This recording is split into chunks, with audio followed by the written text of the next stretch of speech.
Il est 17h, le club se poursuit sous sa formule, le club des experts. Ils sont quatre experts que je vous présente. Marie Chantré, journaliste politique TF1 LCI. Bonjour Frédéric. Bonjour, Maurice Safran, éditorialiste à Challenge. Bonjour Frédéric. Bonjour, Arlette Chabot est avec nous, éditorialiste politique. Et puis Arnaud Stéphane également, communicant.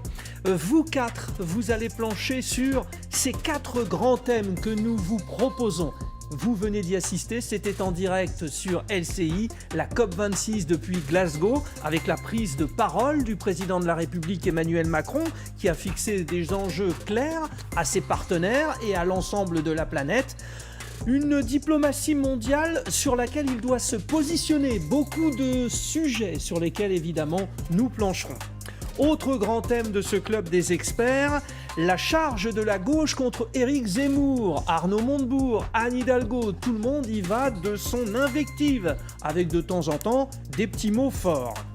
Nous évoquerons ce rendez-vous donné au LR demain, la liste des candidats pour être désignés candidat à l'élection présidentielle sera clôturée demain. Après, il y aura bien sûr notamment le premier débat dans une semaine précise sur LCI. Enfin, nous évoquerons la question du RSA, pour ou contre le fait de l'attribuer à ceux qui ne sont pas vaccinés et qui se retrouvent sans emploi et sans ressources parce qu'ils n'ont pas le pass sanitaire nécessaire. Voilà, un beau programme, un beau sommaire. Tout de suite après, le rappel des titres de l'actualité avec Alexia Mayer, les essentiels. L'actualité, c'est Emmanuel Macron à Glasgow pour la COP26, la conférence climat la plus importante depuis la COP21 et la signature de l'accord de Paris en 2015. Aujourd'hui, les négociations commencent. Les chefs d'État entrent dans le vif du sujet et prennent la parole à tour de rôle. Emmanuel Macron s'est exprimé il y a quelques minutes et a rappelé les objectifs à fixer. On l'écoute. La clé pour les 15 prochains jours ici, dans notre COP, est que les plus gros émetteurs rehaussent leur ambition dans les 15 jours qui viennent. C'est le seul moyen de recrédibiliser notre stratégie. Absente de la COP26, la reine Elisabeth II, dont l'état de santé inquiète les Britanniques, elle a été photographiée regardée au volant d'une voiture sur ces terres du château de Windsor. C'est le Scottish Sun qui a publié la photo. L'état de santé de la reine semble s'améliorer. Disney fermé à Shanghai après un cas de Covid chez une personne ayant visité le parc de loisirs. Les autorités chinoises suivent une politique de zéro contamination, encore renforcée à l'approche des JO d'hiver à Pékin. Depuis dimanche, le parc a procédé au dépistage de son personnel et de ses visiteurs. Près de 34 000 personnes ont été testées. Après 600 jours de fermeture, l'Australie a rouvert lundi ses frontières pour la première fois depuis le début de la crise sanitaire. Les Australiens entièrement vaccinés peuvent voyager sans quarantaine, un événement qui a donné lieu à d'émouvantes scènes de retrouvailles à l'aéroport de Sydney. Et puis à ne pas manquer tout à l'heure sur LCI, l'émission de Ruth Elkrieff. Elle recevra le politologue Pascal Perrineau et Frédéric Dabi, directeur général de l'IFOP. Merci Alexia Mayer. Vous revenez après avec d'autres informations réactualisées. C'est le principe. Le club des experts est donc ouvert. Gros plan sur la COP26 à Glasgow. Extrait, une nouvelle fois, du président de la République Emmanuel Macron. C'était en direct tout à l'heure sur LCI. Nous savons que notre objectif, c'est le 1,5 degré pour la fin du siècle. Cela a été réaffirmé encore en G20 à Rome hier. Nous savons qu'aujourd'hui, nous n'y sommes pas, puisque le rapport de septembre des Nations Unies nous dit que nos trajectoires actuelles nous amènent à 2,7 degrés. Les efforts qui ont été annoncés en prévision de la COP ces dernières semaines commencent à réduire cet écart. Tout par-delà, donc le président de la République demande ensuite à chaque grand pays une stratégie nationale pour décliner ce 1,5 degré. Il va leur rappeler ces 100 milliards de dollars nécessaires pour aider les pays pauvres. Et ensuite, il évoque le suivi de ces actions avec notamment des rapports de l'OCDE. Arlette Chabot, ce discours du président de la République Emmanuel Macron n'était pas catastrophiste comme celui de Boris Johnson, par exemple. C'était quelqu'un de décidé qui met des agendas, des caps. Alors c'est un ton qu'on connaît bien, et Marie le suit, le président de la République le confirmera sans doute. C'est-à-dire qu'il n'est pas du genre catastrophiste, Emmanuel Macron, jamais. Donc là, il prend un ton dynamique pour faire la leçon à tous ceux, en premier évidemment à la Chine, en demandant d'avoir des ambitions supplémentaires, effectivement en visant les États-Unis pour leur demander de bien payer ce qu'ils ont promis de payer aux pays les plus pauvres. Il sait en même temps, évidemment, Emmanuel Macron, à quel point c'est difficile. Il y a un risque, oui. Moi, je trouve que le discours de Boris Johnson, quand il dit qu'un échec déclencherait une colère incontrôlable, il pense évidemment à la colère de la jeunesse, qui est prête, les jeunes, prêtes à se mobiliser partout.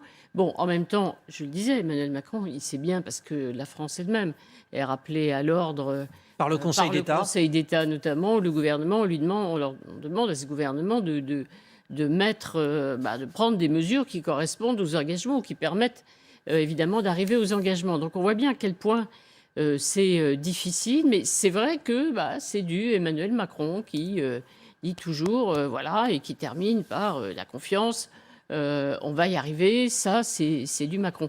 Il y a une petite chose que je trouve intéressante à la fin, c'est quand il s'interroge sur les accords commerciaux. Alors ça veut dire, est-ce que le président a évolué ou va évoluer encore un peu plus dans la négociation des accords de libre-échange? Ça vide évidemment l'Union européenne avec un certain nombre de pays. On avait beaucoup évoqué l'accord avec le Canada. Puis en ce moment, je crois que l'Union européenne discute avec l'Australie. Vous savez, l'Australie, le pays qui était très très méchant avec nous, les sous-marins, et dont le Premier ministre a menti au président de la République. Il a les moyens, le président Macron, de mettre la pression sur la Chine, la Russie, l'Inde. Il est entendu comment ? Alors, je rebondis sur ce que vous disiez là. Arlette, c'est du Macron, mais c'est du Macron court dans le texte, parce qu'il a l'habitude de faire relativement long. Mais là, c'était nécessairement court. L'exercerce obligatoire. C'était interdit.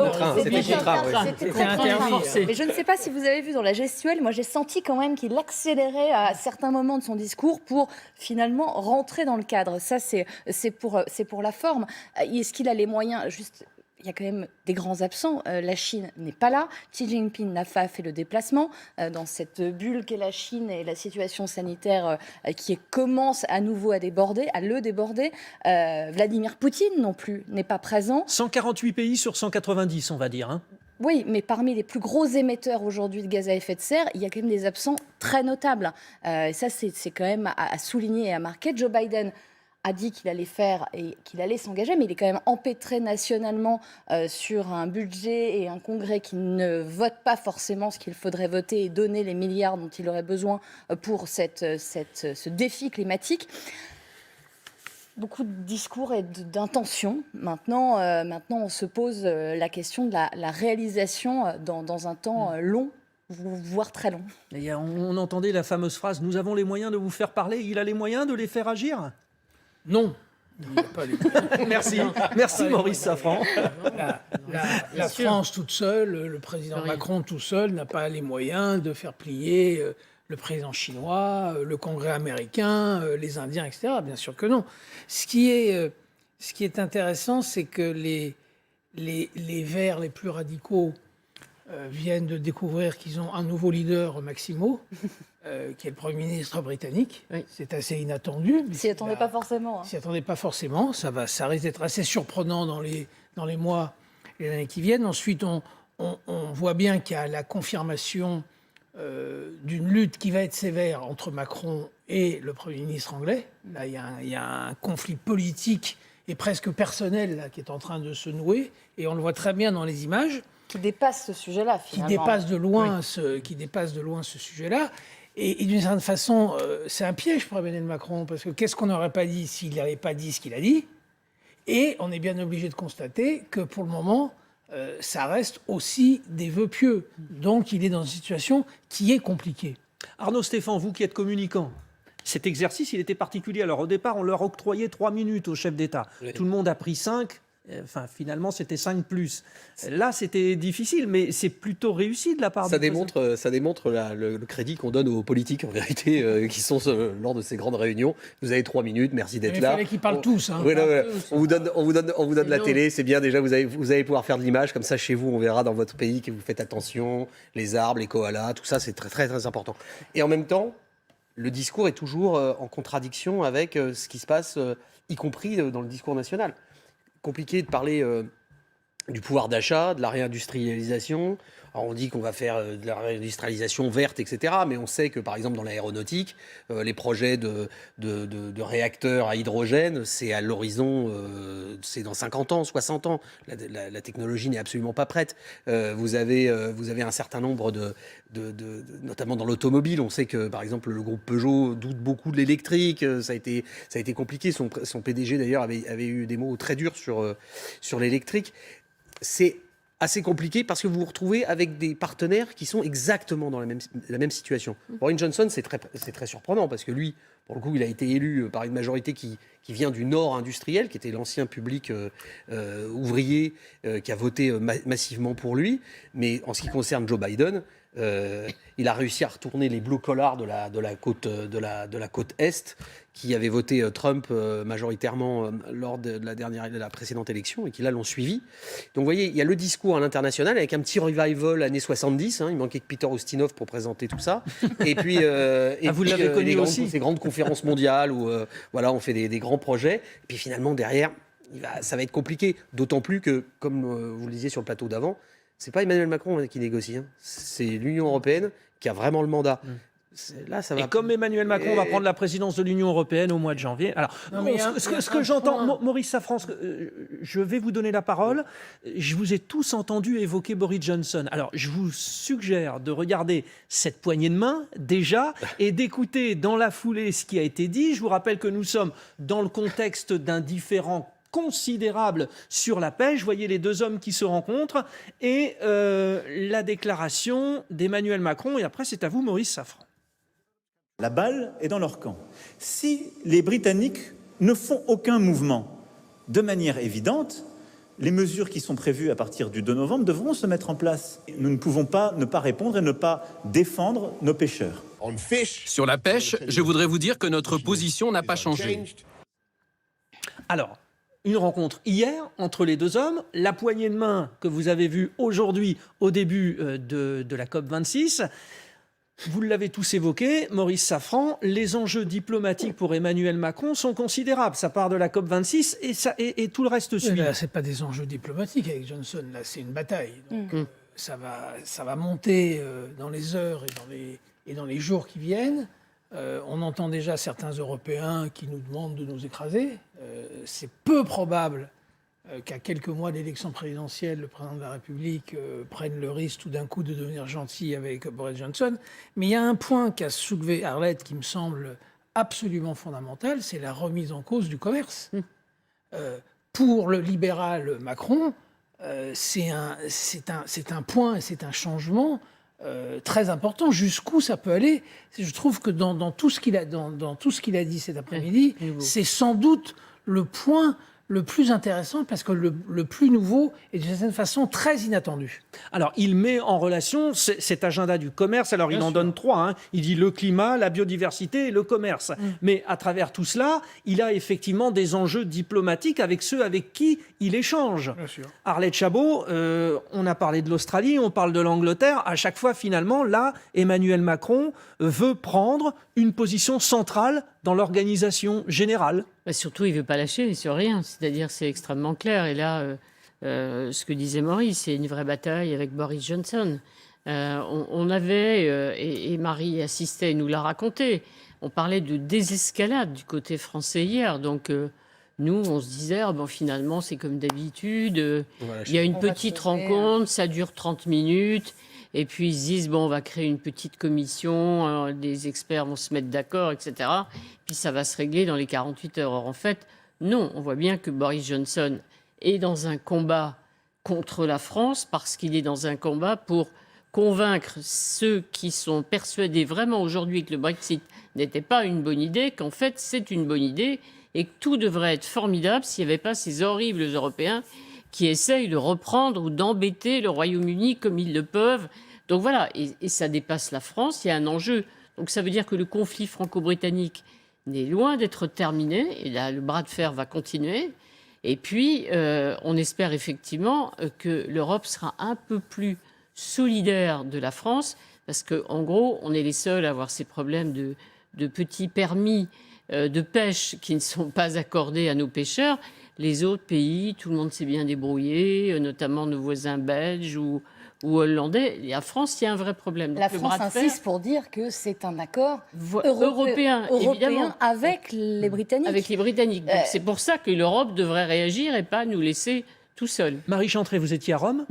Vous avez suivi le président de la République. Comment est-il? Parce qu'il y a cette juxtaposition, j'arrive à le dire, de G20, de Glasgow, COP26, et puis après tout ce qui va suivre, notamment la prise de la présidence de l'Union européenne. 19 janvier, oui, tout à fait. Comment gère-t-il tout cela finalement? Comment le percevez-vous dans cette triple bagarre? Un agenda international en effet très chargé. Il avait à gérer plusieurs réconciliations. Il y a eu aussi la rencontre avec Joe Biden un peu plus tôt en amont de ce G20 le vendredi, qui a scellé finalement le fait de repartir sur de nouvelles bases. Après, on s'en souvient, ce super contrat qui est passé sous le nez des Français, ça a été plutôt bien mise en scène. On est sorti de là. Emmanuel Macron n'a pas forcément voulu revenir sur cette affaire avec le président américain. On regarde vers l'avenir, a-t-il dit. Avec Boris Johnson, c'est une toute autre chorégraphie. Et hier, c'était assez symptomatique. Et visiblement, ce que disent les Britanniques, et notamment mes confrères britanniques avec qui j'ai pu échanger, c'est que du côté de Boris Johnson, on a été assez surpris de la position radicale française, et on ne s'attendait pas à ce que ça aille si loin, et que finalement, côté français, on lâche un peu. Ce qui n'est absolument pas du tout le cas, et on a eu le droit finalement à un jeu de poker menteur, avec des conseillers français qui nous disaient ce que vous soulignez, c'est la désescalade, on va arrondir les angles et tout ça, ça va se régler. Et puis côté britannique, 25 minutes plus tard, un ton absolument différent, avec un Boris Johnson qui ne veut rien lâcher, qui demande à ce que la France retire ses menaces et à aller beaucoup plus loin dans finalement le point de rupture. Arnaud Stéphan? Ah là, c'était pas vraiment l'ambiance entente cordiale. Non, pas du tout. C'est autre chose. Mais parce que le discours politique en Angleterre, il se base très facilement sur des symboles très forts, et particulièrement la lutte contre les Français. Là, les Français, dès qu'il y a les Français, ça permet de critiquer l'Union européenne, ça permet de critiquer beaucoup de choses. Et il faut comprendre que nous n'avons pas forcément que des alliés dans cette histoire. Les Hollandais ont une longue tradition d'amitié et même de famille royale en commun avec l'Angleterre. Les Belges ont souvent été du côté des Anglais. Les Allemands joueront certainement un jeu un peu plus trouble. Nos amis portugais ont des liens très très forts avec les Anglais. Pareil pour les Espagnols, même s'ils ont quelques conflits également, mais pas trop commerciaux pour le coup. C'est assez compliqué. Vous avez une position qui est très forte de la part du président de la République dans le discours. Maintenant, comment ça va se traduire? Il faut voir que les autres pays européens, par tradition, n'aiment pas la grande nation, comme ils nous appellent. La France, ils considèrent ça comme la grande nation, pour se moquer de nous. Et ils n'aiment pas qu'on parle un peu trop fort. Ils estiment qu'on devrait être plus dans la négociation. On devrait mettre un peu low profile. Et c'est vrai que l'attitude, peut-être, d'Emmanuel Macron est beaucoup plus une attitude de communication intérieure, en politique intérieure, qu'au niveau international. Parce qu'il faut se rappeler quelque chose. Hein. Les Anglais ont plein d'hymnes. Vous savez, en Angleterre, ils ont plein d'hymnes. Ils sont très patriotes. Ils ont plein d'hymnes. Il y en a un qui s'appelle Rule Britannia. Et dans les paroles, c'est les Anglais dirigent la mer. Et pour eux, l'histoire de la pêche, c'est fondamental. Ça fait partie de leur identité. Il faut qu'on passe à l'intérieur, justement, la campagne. Allez, on y va avec Anne Hidalgo, qui était l'invitée du grand jury. Je vous propose de réagir à ce nouveau positionnement, peut-être, d'Anne Hidalgo. Écoutez-la. Le sujet important, c'est de construire cette offre politique nouvelle à partir de tout ce que l'on a appris ces derniers temps, et pour créer une alternative aussi, à Emmanuel Macron, parce que 50 plus d'Emmanuel Macron, c'est la déstabilisation assurée. Ça veut dire quoi, la déstabilisation? Ça veut dire du conflit social. Ça veut dire à nouveau du conflit social. Ça veut dire à nouveau 50 gilets jaunes ou d'une autre forme de contestation sociale. Alors, c'était une Anne Hidalgo particulièrement vindicative, constructive. Est-ce qu'il y avait finalement beaucoup de propositions ou beaucoup d'attaques? Comment vous l'avez senti? Est-ce que ça peut sortir la candidate de cette impasse des sondages? Marie Chantrey? Il y a des colères qui sont parfaitement saines. Il y a cet extrait, il y a eu d'autres extraits aussi. Je faisais référence à ce qu'avait dit à l'époque une certaine Ségolène Royal lors d'un débat télévisé face à son adversaire qui était Nicolas Sarkozy. Il y a cet extrait, il y a un extrait où elle est très virulente forme de mise au point sur Éric Zemmour, qu'elle traite quand même de On guignol. en parlera en deuxième partie. On en parlera sans doute. Elle a même cassé un verre, mais sans le vouloir. Oui, peut-être une forme d'expression aussi. C'était avant de parler d'Éric Zemmour. C'était d'entrée de jeu. C'était un acte manqué, on va dire. Non, mais on ne cesse de dire que depuis des semaines, elle tente de relancer sa campagne. Il y a son intronisation, sa candidature officielle, l'adoubement par les militants, le grand congrès du Parti socialiste. Enfin bref, ça n'a été qu'une succession de grands rendez-vous avec les militants, avec les médias, et puis ça ne prend pas. Donc quelle stratégie adopter? On sent bien que là-dessus, ils sont un peu dans une impasse. Elle tente des choses sur les réseaux sociaux qui se retournent contre elle. C'est assez terrible, cette vidéo, notamment sur les services publics, quand elle est face à un distributeur automatique de la SNCF. Ça devient une blague virale. Et on sent que difficile de prendre le bon axe et le bon angle, quoi. Mais Maurice Safran... C'est devenu un mème. Le quoi est devenu un mème. Oui. Alors, Maurice Safran, elle a quand même, on va dire, pour reprendre une métaphore sportive, musclé son jeu. Hein, voilà, oui, elle l'a musclé ce week-end d'ailleurs. C'est extrêmement récent. Simplement, ce n'est peut-être pas le problème. Peut-être qu'aujourd'hui, le vrai problème, c'est le rapport des Français à la gauche et à la social-démocratie. Peut-être que les Français aujourd'hui n'écoutent plus, n'entendent plus les propositions de cette famille politique-là, qui était au cœur de la vie politique française depuis 50 ans, depuis 60 ans. Peut-être que quel que soit le candidat ou la candidate, aujourd'hui, la social-démocratie française, c'est Benoît Hamon en 2017, c'est les sondages d'aujourd'hui, c'est 5, 6, 7, 8%. Peut-être qu'aujourd'hui, ce n'est pas plus.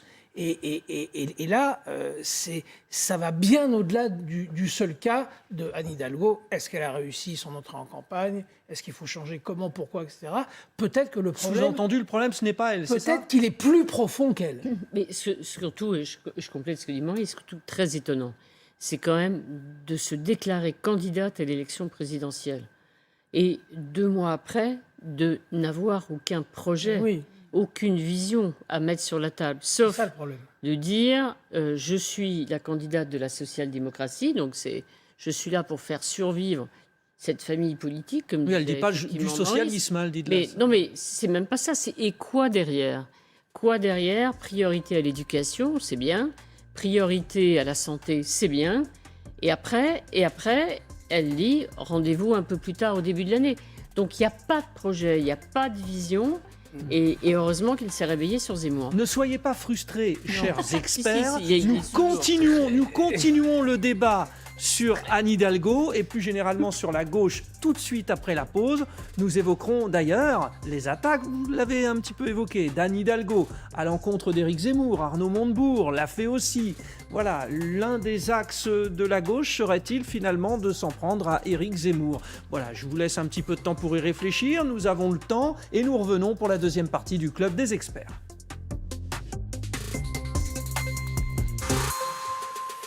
Le Club des experts, vite nous revenons, le débat était passionnant. La gauche, Anne Hidalgo, Arnaud Montebourg, qui ont décidé de s'en prendre à Éric Zemmour comme argument. Alors on y revient dans un instant parce qu'il y a le rappel des titres de l'actualité, les essentiels avec Alexia Mayer. L'actualité, c'est Emmanuel Macron à Glasgow pour la COP26, la conférence climat la plus importante depuis la COP21. Aujourd'hui, les chefs d'État entrent dans le vif du sujet et prennent la parole à tour de rôle. Emmanuel Macron s'est exprimé cet après-midi. Il est vu de l'étranger comme facilitateur dans les négociations sur le climat. On l'écoute.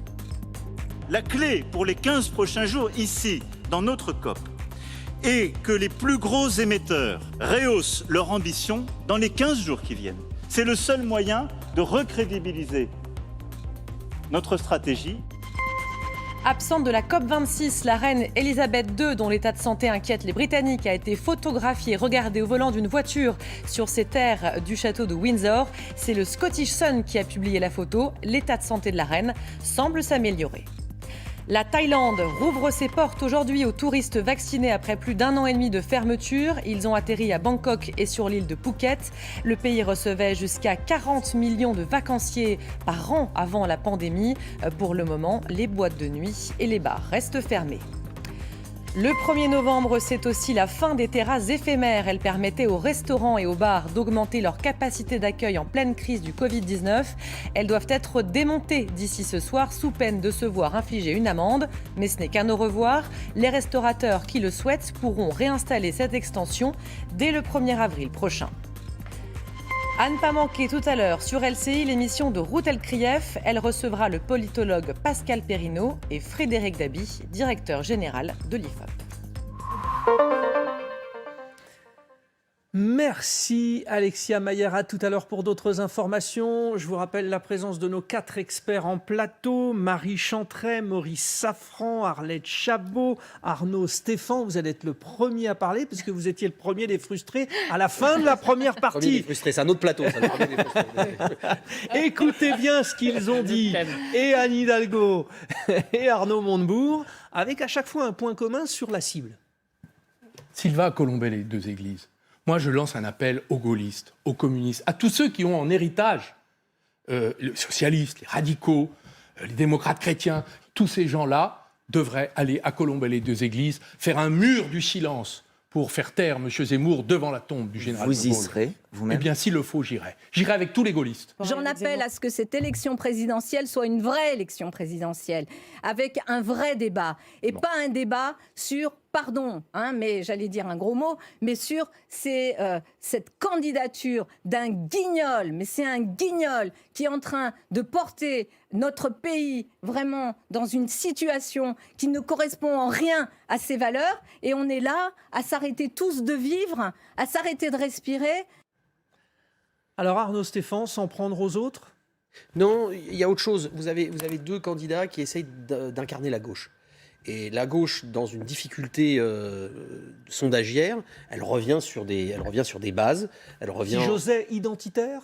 Presque. Tout à l'heure, on parlait pour l'Angleterre d'utiliser des symboles contre la France. Là, pour remobiliser son électorat, pour essayer de se redonner une légitimité, les candidats de gauche, particulièrement la gauche résiduelle, on pourrait dire, c'est-à-dire avec des très mauvais sondages, essayent de remobiliser, de se relégitimer en parlant de l'adversaire, c'est-à-dire en parlant de l'extrême droite, ce qu'ils estiment être l'extrême droite, et en particulier de la candidature d'Éric Zemmour. Éric Zemmour est une cible parfaite pour essayer de développer un discours sur les valeurs de la République, sur les valeurs du Parti socialiste, sur ce qu'est la gauche, etc. C'est remobilisateur. Je pense malheureusement que ça va faire un petit peu court, parce que ça va être un créneau qui va être très très utilisé pendant l'élection présidentielle. Je ne suis pas sûr que la préemption de ce créneau-là par Anne Hidalgo lui donne forcément un avantage comparatif. Ça sert ou pas, Arlette Chabot ? Oui, il faut qu'il y ait des marqueurs. Et on disait tout à l'heure qu'il n'y a pas grand-chose qui crante chez Anne Hidalgo pour l'instant. Donc c'est vrai qu'elle se replace dans la tradition. On a vu samedi l'extrême gauche qui manifeste. Donc la gauche dite de gouvernement ne peut pas laisser juste l'extrême gauche combattre avec les violences, les dérapages, les risques qui font d'ailleurs le bonheur d'Éric Zemmour, combattre les séistes, bientôt futurs candidats. Donc elle a trouvé quelque chose. Évidemment, il y a bien sûr Arnaud Montebourg suit. C'est vrai que jusqu'à présent, la gauche était assez silencieuse par rapport à Éric Zemmour. Il y a que Jean-Luc Mélenchon qui a accepté le débat. Et d'ailleurs, Anne Hidalgo disait hier, on ne débat pas avec Jean-Luc Mélenchon, qui était une autre façon, avec Éric Zemmour, pardon. On ne débat pas avec Éric Zemmour pour se différencier, se démarquer aussi, évidemment, de Jean-Luc Mélenchon. Moi, j'ajoute depuis hier, parce que certains disent, c'est un peu de théâtre. Il y a quand même une petite chose personnelle dont il faut se souvenir, c'est qu'Anne Hidalgo est réfugiée, petite fille de réfugiés politiques espagnols qui ont fui Franco. Moi aussi. Franco, oui, d'accord, mais elle a peut-être une sensibilité un tout petit peu différente. En tout cas, voilà, donc il y a aussi le marqueur de arrivée en France, nationalité française quand elle était très petite, totalement intégrée. Elle expliquait récemment d'ailleurs que son prénom était Anna. Anna, absolument. Anna Maria. Et qui a été francisée. Et puis il y a eu des propos tenus en 2016 par Éric Zemmour concernant Franco, qui était je ne vais pas dire que c'était du révisionnisme, mais en tout donc cas, le dictateur espagnol. Invitant à jeter un regard sur l'histoire différent de celui qui est porté généralement sur le général Franco. Mais dans les deux extraits qu'on a passés, Maurice Safran, il y a Arnaud Montebourg qui en appelle finalement au front républicain en disant on va tous derrière le général de Gaulle. Et puis il y a Anne Hidalgo qui dit guignol, guignol. Non, mais je crois pareil. D'abord, je crois vraiment qu'il était temps. Il était vraiment temps. Il y a des millions de Français, alors qui ne votent pas tous pour Anne Hidalgo, qui se répartissent sur l'ensemble du champ politique. Il y a des millions de Français qui se sentent salis, insultés depuis des semaines et des semaines, avec un traitement de faveur, je m'inclus évidemment quand je parle, un traitement de faveur absolument incroyable. Quand Jean-Luc Mélenchon a eu la stupidité de dire « je suis la République », mais ça a fait nous en avons fait des gorges chaudes et des papiers, et des éditos et des reportages pendant des semaines et des semaines. Et Éric Zemmour, la semaine dernière, a dit exactement la même chose. « Je suis la République », ça n'a pas fait une brève. Ce traitement est absolument invraisemblable. Ensuite, ce qu'a dit Montebourg est parfaitement juste. Ça ne concerne pas seulement la gauche, ça concerne tout le champ républicain, ça concerne plus la droite que la gauche à la limite, ça concerne plus les gaullistes que n'importe qui. Est-ce qu'on peut admettre que le parti héritier du général de Gaulle est en train de se faire piquer de Gaulle par un extrémiste de la droite la plus extrême, si on me permet cette litote, qui sur toutes les questions fondamentales, l'affaire Dreyfus, la collaboration, la guerre d'Algérie, etc., l'anticolonialisme, de Gaulle était un anticolonialiste, par ailleurs, et les gaullistes se laissent piquer de Gaulle comme ça par Éric Zemmour, mais il est grand temps qu'il réagisse. Grand temps. Vous savez très bien que la famille de Gaullistes, c'est beaucoup plus compliqué que ça. Je sais, oui. Si on vous fait la liste des compagnons de la Libération qui, avant ou après-guerre, ont eu des positions qui n'étaient pas forcément dans ce que vous êtes en train de décrire, on peut le faire. Hein. Le colonel Passy, le général de Bénouville, le colonel Rémy, tout ça, c'était pas forcément des parangons de... Là, vous prenez comme exemple ceux qui viennent de l'extrême droite et qui ont rejoint la résistance. Ça a compté. C'était compagnons de la Libération. Encore une fois, bon, c'est très enrichissant, mais on tombe peut-être dans le piège parce que le contexte est différent. Là, si on revient à aujourd'hui, il y a ces attaques, alors nécessaires, on l'a bien entendu, mais Marie Chantrey, comme par exemple... Alors, si on parle des origines d'Anne Hidalgo, on revient aussi sur le passé, on a parlé du général Franco, et là, tout d'un coup, vous me dites non, il ne faut pas revenir sur le passé, je ne comprends pas, en réalité. Parce que juste, je voulais revenir sur le présent, pour ça, c'est pour le débat, mais moi, ça m'intéresse. Oui, d'accord, mais on parle du général Franco, après on me dit non, il faut pas retourner sur le passé, je n'arrive pas à comprendre. Franco, la même... Ah oui, d'accord, il est ambassadeur, d'ailleurs. Et comme j'ai un conducteur, je le suis. D'accord. Oui, quand les libraires émettent la possibilité de ne pas vendre le livre d'Éric Zemmour pour protester, plus ce qu'on vient d'entendre, il n'y a pas un risque qu'il se victimise ? Il y a complètement ce risque. Juste une précision peut-être à nos téléspectateurs, quand Arnaud Montebourg évoque Colomber les deux églises et le fait qu'Éric Zemmour s'y rende, c'est qu'il souhaiterait, visiblement, c'est ce qui se murmure, déclarer sa candidature prochaine, le 9 novembre, exactement. Le symbole serait... maintenant, il faut voir aussi qu'Éric Zemmour, dans plusieurs municipalités, est persona non grata, que beaucoup de maires disent qu'ils ne souhaitent pas le recevoir. Alors, ça va pouvoir être faisable. Mais en effet, je souscris complètement à ce que vous disiez sur le fait que ça fait peut-être un peu de bien aussi. Alors après, il faut voir comment c'est dit, comment c'est formulé, comment Anne Hidalgo se met dans ce rôle-là. Après, il y a aussi la deuxième lecture, c'est qu'elle est contrainte de subir aussi les thématiques qu'impose aujourd'hui l'extrême droite et Éric Zemmour en tête. Il y a ça et le fait que le Parti Parti socialiste français... français... me dit que j'ouvre un nouveau thème, que j'ouvre un autre thème, donc 10 secondes, ouais. Et que le Parti socialiste français, contrairement à d'autres partis socialistes en Europe, a eu beaucoup de mal à prendre comme le Parti socialiste danois ou d'autres, à prendre le virage de la sécurité, la lutte contre l'immigration. Ça, c'est tout à fait juste. Les candidats, les chiffres de la gauche. Les candidats à l'investiture du congrès LR du 4 décembre ont jusqu'à demain pour déposer la liste de leur parrainage. Ils sont 6. Demain, nous saurons s'ils seront toujours 6 dans une semaine sur LCI pour le premier débat. Il y a eu hier, dans le JDD, un sondage particulièrement intéressant. Alors voyez donc votre rendez-vous 20h45 le lundi 8 novembre. Entre les 6, encore faut-il qu'ils aient tous les parrainages, et ce n'est pas gagné. Et nous vous suggérons donc de plancher dessus, chers experts. Les sympathisants LR, qui souhaitez-vous voir désigner candidat en 2022 ? C'est toujours Xavier Bertrand qui devance, alors très largement, Michel Barnier, Valérie Pécresse, Éric Ciotti. J'ajoute que Philippe Juvin est également... voilà, il est également dans les comptabilisés, ce qui n'est pas le cas de Denis Père. Arlette Chabot, c'est pour l'instant la course en tête de Xavier Bertrand qui semble finalement indétrônable, point d'interrogation. Alors, je ne sais pas s'il est déjà sur le trône, parce que pour être détrôné, il faudrait être dessus. En tout cas, la question. Une question qu'on peut se poser, c'est qu'il a refusé au début une primaire ouverte. Et en fait, quand on regarde les enquêtes d'opinion, il aurait sans doute eu intérêt à participer à cette primaire ouverte chez les Républicains ou voire les centristes, parce que visiblement, les sympathisants sont plus nombreux derrière lui que ne pourraient être demain les militants des Républicains. Donc c'est peut-être une erreur.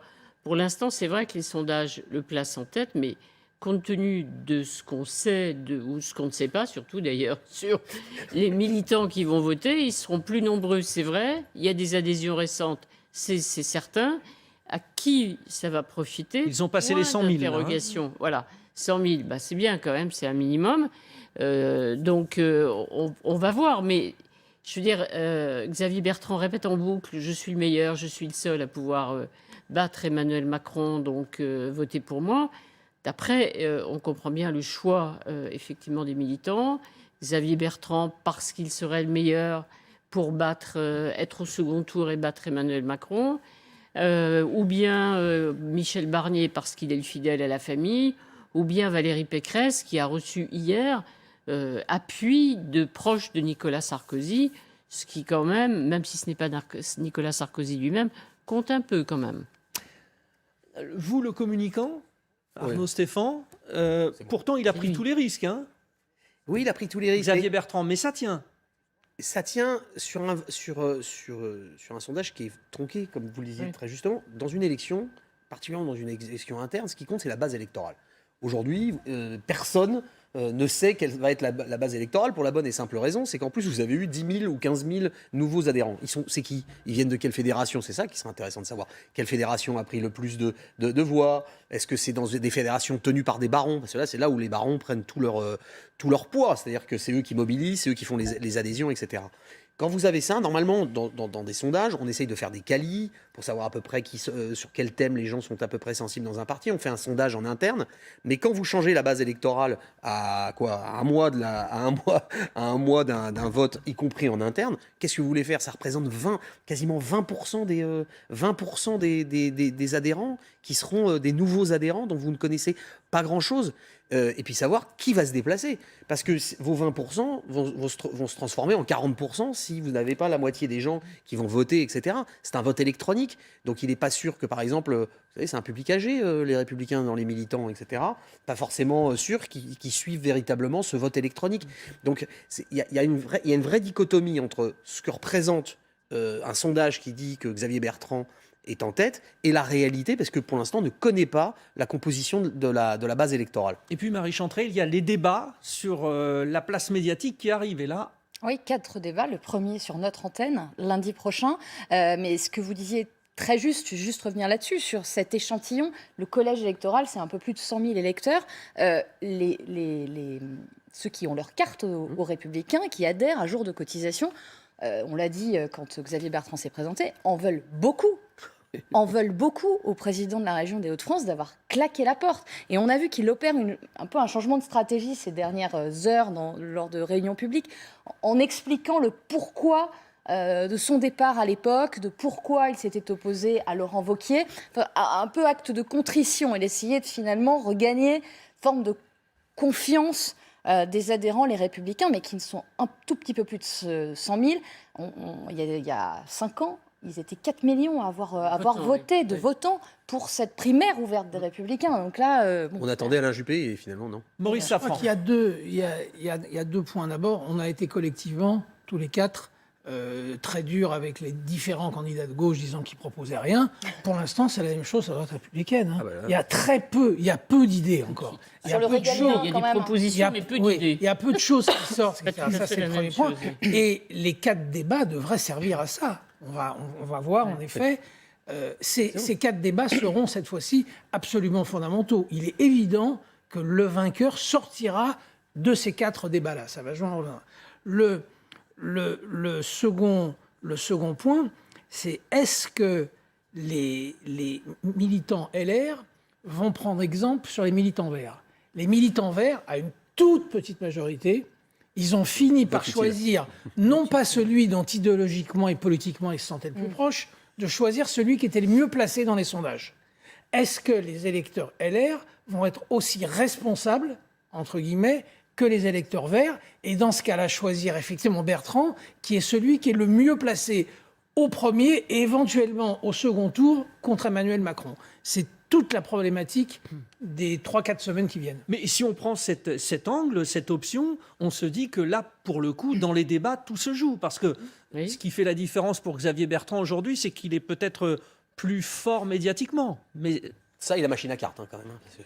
Plus vous faites de cartes, quand même, ça va vous aider. Il y a des électeurs. Oui, non, de cartes d'adhérents. D'adhérents, oui. Oui, enfin, je veux dire, on ne sait pas très bien ce qui les sépare. Donc, les débats vont être utiles. Il y a 2 choses, effectivement. Les programmes, référendum sur l'immigration, bon, d'accord. Chacun dit à peu près la même chose. Xavier Bertrand dit pas de salaire à moins de 1 500 €. Il y aura une prime pour tous ceux qui travaillent. Valérie Pécresse revient à des propositions sur la suppression, effectivement, du nombre de fonctionnaires. Bon, on essaiera de comprendre pourquoi Michel Barnier semble avoir pris du recul vis-à-vis de l'Union européenne. Lui, l'Européen très convaincu. Bref, il y a beaucoup de questions et on ne sait pas toujours sur les sujets quelles sont vraiment leurs différences. Finalement, il n'y a qu'Éric Ciotti, on sait un peu plus. Oui, Éric Ciotti, il est très sur la sécurité. Bon, voilà. Mais entre les 3, ça se joue entre les 3. Après, Éric Ciotti et d'autres seront importants pour le 2e tour et le désistement, évidemment, ça ne sera pas négligeable. Et puis, il y a aussi l'allure. Je veux dire, je suis désolée, dans un débat, on voit la stature, le comportement, l'image, la facilité ou non à répondre à des questions, à être précis. François Fillon, il y a 5 ans. Voilà, François Fillon, il avait surpris effectivement tout le monde. Alain Juppé, le grand favori, n'avait pas été bon lors des débats télévisés. Et parfois, ça tient à un détail de forme. Hein. Et Alain Juppé, ça s'était joué, pardonnez-moi, à la mousse de betterave au niveau de la lèvre. Et peut-être le dynamisme, tout à l'heure sur le plateau du club, dans une première partie, il avait été fait un parallèle entre Alain Juppé et Michel Barnier sur la posture, un peu. Est-ce que ça peut jouer aussi? Le vintage. Oui, exactement. On en parlait tout à l'heure. Le côté vintage, ouais, c'est ça. Oui. Le candidat au micro-ondes. Oui, ça joue énormément, mais encore une fois, il ne faut pas se tromper. C'est-à-dire que plus vous réduisez la base électorale, plus les raisons pour lesquelles les électeurs votent sont toutes des mauvaises raisons. C'est-à-dire que c'est par détestation du camp d'en face, et à la fin, on élimine. Voilà, c'est-à-dire qu'on va prendre celui qui sera éventuellement le plus proche en réglant ses comptes. C'est vrai qu'aujourd'hui, vous avez un candidat qui, malgré tout, a l'imprimature de celui qui continue à être le patron de l'appareil des LR, c'est-à-dire Wauquiez. C'est Barnier. Barnier a le feu vert de Wauquiez. Wauquiez est très puissant dans l'appareil. Il est sûr qu'au moment d'un vote en interne, ça va jouer. Maurice Safran. Mais pour revenir sur un point que disait Arnaud, où sont les nouvelles cartes? Et les nouvelles cartes, elles sont toutes très proches des candidats. Il y a de nouvelles cartes dans les Hauts-de-France, Xavier Bertrand. Il y a des nouvelles cartes en Île-de-France, Valérie Pécresse. Comme les candidats, ils ont repris leurs cartes. Il y a des nouvelles cartes dans les Alpes-Maritimes, Éric Ciotti. Et il y a des nouvelles cartes autour de Lyon, Auvergne-Rhône-Alpes, Michel Barnier, indirectement. Donc on voit très bien que la lutte, elle est engagée aussi sur ce terrain-là et que ça sera une autre des clés de cette élection. Alpes-Maritimes, plus grosse fédération LR. Voilà, c'est la plus grosse LR de France. Et une neutralité de Renaud Muselier qui, pour le moment, dans les Bouches-du-Rhône, ne dit rien, ne dit pas vers qui va sa préférence. Ça aussi, ça va pouvoir jouer et être un peu déterminant. Juste sur le rôle on va dire des trois autres, est-ce que ça va peser énormément? Éric Ciotti, Philippe Juvin, parce qu'ils ont quand même certains soutiens en interne. À quoi, finalement, ma dernière question, c'est à quoi servent-ils? Éric Ciotti va peser sur la droitisation de ces 4 émissions. Il est sur une ligne ultra dure. Il est plus dur que Marine Le Pen aujourd'hui, nettement plus dur que Marine Le Pen et assez proche des thèses que défend Éric Zemmour. Et ça va effectivement peser sur les 4 débats, sur les autres qui vont devoir dire ce qu'ils pensent des positions d'Éric Ciotti. Et les 5% de Ciotti vont valoir très cher au deuxième tour. Et nous saurons demain si les 6 finalement ont reçu les parrainages nécessaires. Merci à vous 4. Nous serions restés encore très longtemps. C'était une belle actualité aujourd'hui. Nous allons maintenant passer le relais à David Pujadas, 24 heures Pujadas. Merci, à demain.